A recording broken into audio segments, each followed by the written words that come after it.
before we go into the grand finale, I just want to give some context like I've been doing with all the other playoffs matches. The Plagiarizing Porygon 2's and the Empire State Hydreigons were the second and first beat respectively, meaning that they were able to get a first round bye in the playoffs, meaning they only had to win one match after making the playoffs to get to finals.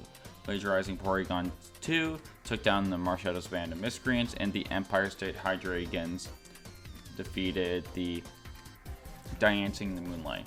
The last time they played, these two trainers played, was week 7, and it was a very close match, but ultimately the Empire State Hydreigons were able to take a 1-0 victory, with Gouging Fire being able to be a Rangaroo in the 1v1. Plagiarizing Porygon 2 has 2 wins over the Empire State Hydreigon, and the Empire State Hydreigons 3 wins over the Plagiarizing Porygon 2s.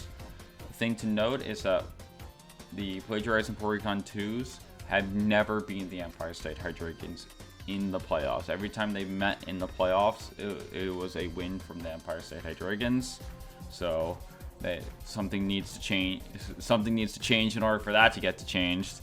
And the top mon for the Plagiarizing Porygon 2 is Ursaline Bloodboon, and the top mon for the Empire State Hydreigons is, of course, the Archaludon with 11-6.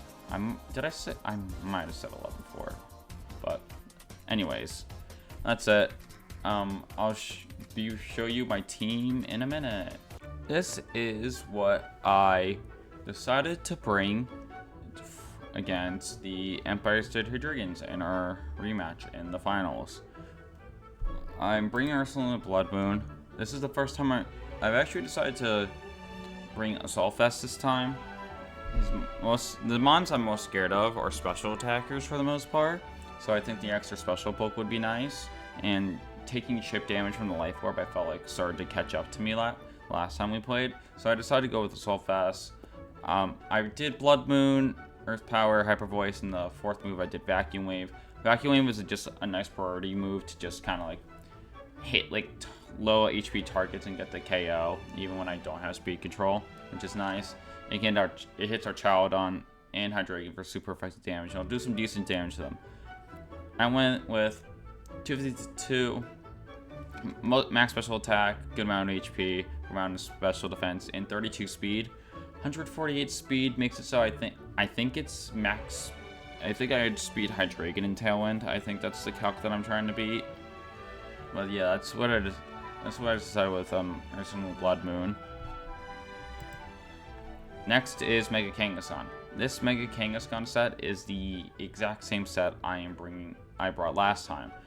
And I kept on going back and forth of like, do I want Ice Punch? Do I want Sucker Punch? Do I want Protect? And it just, I don't know. I felt like all these moves were just kind of too important to not bring. Fake Out to basically buy myself a free turn. Return as my stab for most instances. Drain Punch to hit stuff like the Archaludon and the Hydreigon for super effective and getting health back. And Power Up Punch I feel like is really important, because there are some times where like some attacks that I do, if I hit the wrong Pokemon and I'm not strong enough, can really bite me in the butt. You know, every time I attack a Garchomp with this mon, I hit twice, so I'm losing a whopping 1/3 of my HP. Or if I, hit an Archaludon and I'm not at +2, I'm gonna give the Archaludon +2 defense to hit me back with a +2 defense super effective body press against most of my team. So like I need this mon to get strong to threaten huge damage to things before like I shoot myself in the foot, which is why I think Power Up Punch is so important. Cyclozar was the one mon I didn't bring last, is the one different mon I have here. I dropped Cyclozar for a little bit and then I decided to pick it back up. So that's and it was mostly, a lot of it was to fight Empire State Hydreigons. The good thing about Cyclozar is that it's 121 speed, and Mega Salamence is 120 speed, so it actually barely outspeeds it, which is a very nice thing. So I went with Draco Meteor as just the stupid stab move that KOs most things. So KOs some usual KOs like max XP Salamence and max HP Hydreigon, and like the other threats like doesn't KO Goodra or like Gouging Fire because those have so much bulk in them, but it still do good damage to them. Shed Tail because it's Shed Tail. You know, just when I don't like the spot I am and I don't think the Cyclosaur is safe, or I just want to switch into something else. Protect to keep it safe, and Outrage as another way to do pretty considerable damage, just in case, you know, I don't want to switch or protect, or like I use a Draco Meteor, so like I'm just neuter on the special side. So yeah, I want basically max speed, max special attack, and the rest just go into attack. This is the only one on my team that I'm bringing that has the move Protect, which is kind of scary, but it's what I decided I should do. This Staraptor set is also the exact same set. Is another Pokemon that I'm bringing the exact same stat. I was thinking of like maybe bringing Focus Sash, but then like I can't Brave Bird. It's just like, and like I'm sacrificing a decent amount of bulk, and since I'm not running any mons, only 1/1 Protect, I think getting an instant Tailwind is really, really important, so I don't like leave myself wide open. So Choice Scarf, max attack, enough speed to outspeed everything besides a max speed, booster speed, Gouging Fire. Yeah, and then the rest into HP. Tailwind, close combat, you turn Brave Bird. Close combat hits Hydreigon. You turn for pivoting, Brave Bird. That's just my strongest stab move, and Tailwind for speed control. This Porygon 2 is very, very close to the exact same set that I ran the first time. Ice Beam hits a lot of things for super effective. It hits 2 months for quad super effective. Tri Attack is my move when Ice Beam isn't super effective. You can scam some things and just will hit harder. Trick Room to get mostly for Ursaluna Blood Moon, and Recover to keep it alive. The only difference with this set is that I switched 40 of its special defense into defense, just so I can take something like mostly Archaudon buffed up body presses a bit better. And then this last mon is Hisuian Zoroark. This is almost the exact same set. The IVs and natures are the same. The only change I did is I get rid of Snarl for Icy Wind just for a bit more speed control. And Icy Wind can do some like decent damage to some mons. These mons, like, it'll do a good chunk to like Garchomp and like Mega Salamence is quad super effective. So even though it's a low base power move, you can get some actual like significant chip damage and stuff and getting speed control. But yeah, that's it. That's what I decided to bring. And I'll see you guys when I'm in the battle. Alright, so funny story.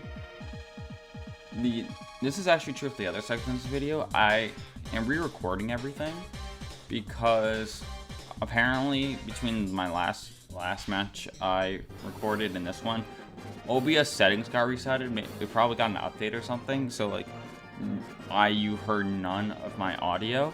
So for finals, for better or for worse, I'm gonna have to do some post-match commentary.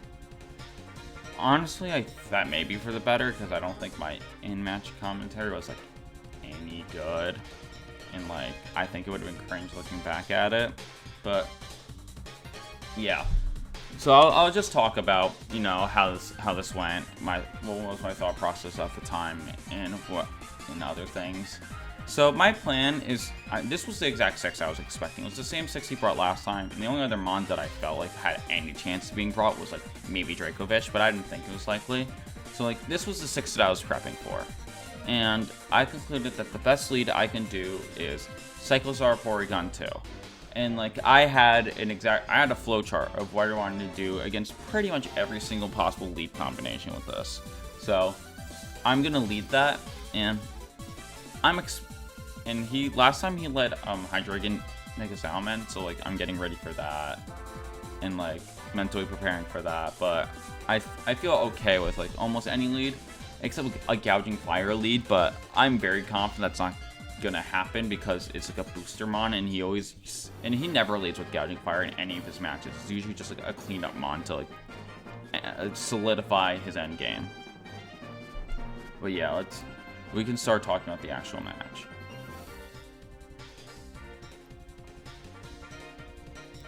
Okay, so we have so I see this Archaeodon and Salamence lead, and I actually feel pretty good about this.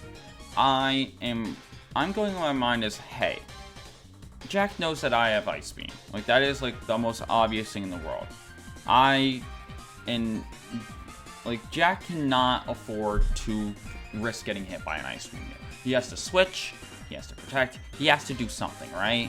So my thinking is, okay, I can take advantage of that. I can Shed Tail with the Cyclosaur because it is faster than the Salamence. Remember that. The Cyclosaur is 1 speed faster than the Salamence. Shed Tail into Ursaluna Blood Moon and get a Trick Room up because none of these mons have any sort of like just taunt or disruption. And like Archaeodon's almost always gonna be a Assault Vest, so, like even if it did, that's mine. So I feel pretty good about doing that because like there's no way he just lets this risk getting hit by an Ice Beam. I also get the special attack boost, so like now the Ice Beam is like even scarier, like where instead of like doing, I don't know, like maybe like 70%, and like now we'll definitely OHKO because of the download. So I'm like, huh, he didn't protect. Oh, that's not great, but I still feel alright about that because I'm still gonna get the Trick Room up, which is guaranteed. I get Toxic, and I'm like, okay, that's annoying. You know, I was planning to keep this Porygon 2 out for a very long time, and just it being very annoying and hard to kill and getting a lot of chip damage over time. So now it's on a clock. And then, what I also see is a Snarl. And this Snarl is actually a disaster for me. Because Snarl, since it's a sound-based move, hits through Substitute. Now I get the Trick Room up, and now my 2 slow special attackers are now not nearly as strong as that they usually are. So like this turn, at the time I'm like, okay, I got the Trick Room up, so I didn't steal too badly about it. You know, the Salamence was like, Salamence is still in a precarious spot, even without the special attack, and like I have speed control for 4 turns, so I still felt alright about this. So like, I don't know if this play, Jack just called me out. I feel like there's a lot. There's other turns later I'll be discussing something like this, but like Jack just hard called me out. Like I just got outplayed at that turn. Like I don't feel like anything I did was like really where I did anything wrong. I felt like my logic made sense, but like Jack was just one step ahead of me, and that's like that happens. Like that I can live with. It's a tough.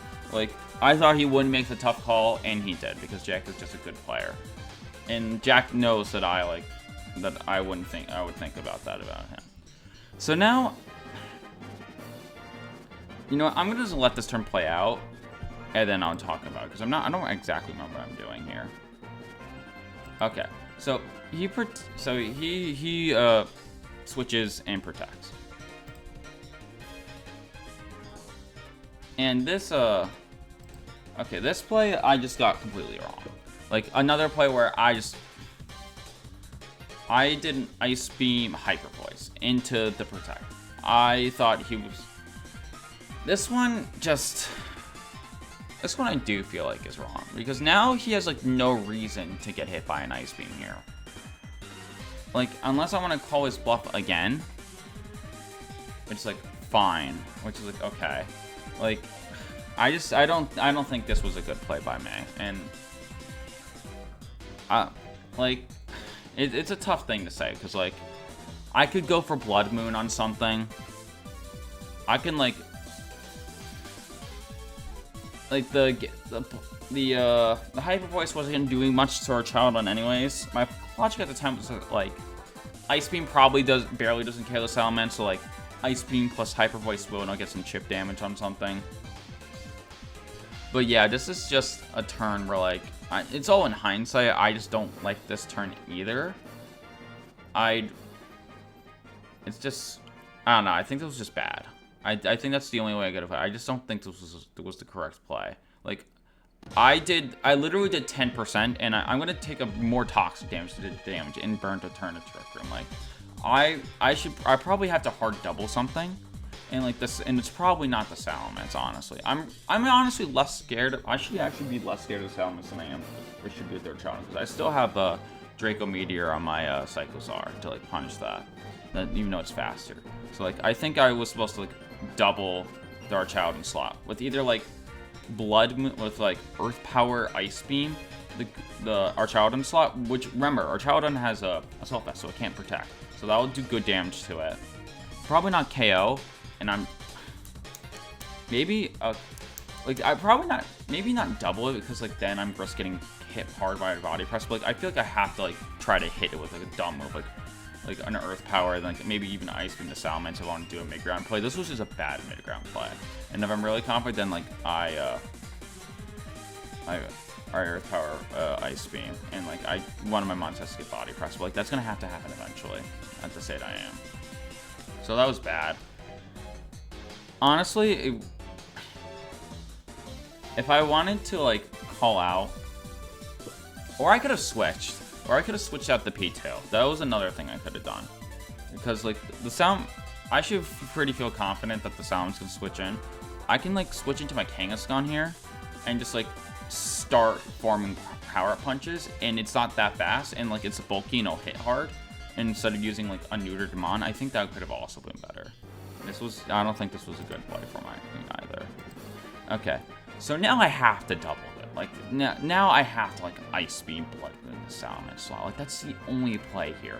If he switches to Archaeodon, I can live with that. It switches to whatever, or like, I just do so much damage to that slot, and that slot takes so much damage where it either dies or comes close to dying, and, like, maybe like a Hyper Voice goes down. What do? I Hyper Voice. This Hyper Voice is so bad. This Hyper Voice is an abysmal play. I'm not going for a kill in a spot where I need to be putting on the pressure, as I am taking Toxic Chip every turn, and I have a certain amount of Trick Room. He's trying to live, and I'm trying to whittle things down, which is very wrong. This is bad. This was really bad. This play was actually just inexcusable. Because again, the Salamence just protected here. There is literally no reason not to hard double into whatever this mono comes in. If he switches to Archaeodon, and instead of doing, and I don't do another 11% to Goodra, and I do, I don't know, like, Blood Moon would do like almost twice the damage, and I do like, and this Hyper Voice does like 20 something, then that's like, even though it's not that much more damage, it's like still like a worthwhile thing to do, because what I talk about next turn, I'm not confident that an Earth Power will KO their Archaeodon now. 68% seems a bit too much, honestly. And like now I'm in like this spot where I'm just like, I don't. This is a rough call for me, where I want it, because if it does KO, then I want to recover with Porygon. My thinking is, if I Earth Power and it KOs, I can recover with Porygon 2, get close to full, after like I maybe take some chip from my Goodra or something, and then I can switch it out later to set up another Trick Room. But if it doesn't KO, then I need to Earth Power Ice Beam this thing. And I didn't trust myself. I was just kind of in hoping mode that this Earth Power would KO with -1 special attack.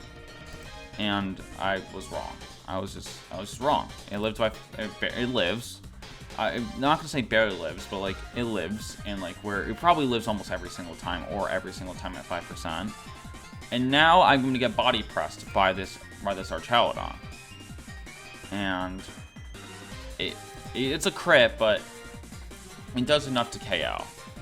Like, it would have been enough to KO after the toxic damage anyway, so like that's not really big. Like, so this was my worst. This was like my last two plays were like pretty much inexcusable. So now I just lost my bulkiest mon.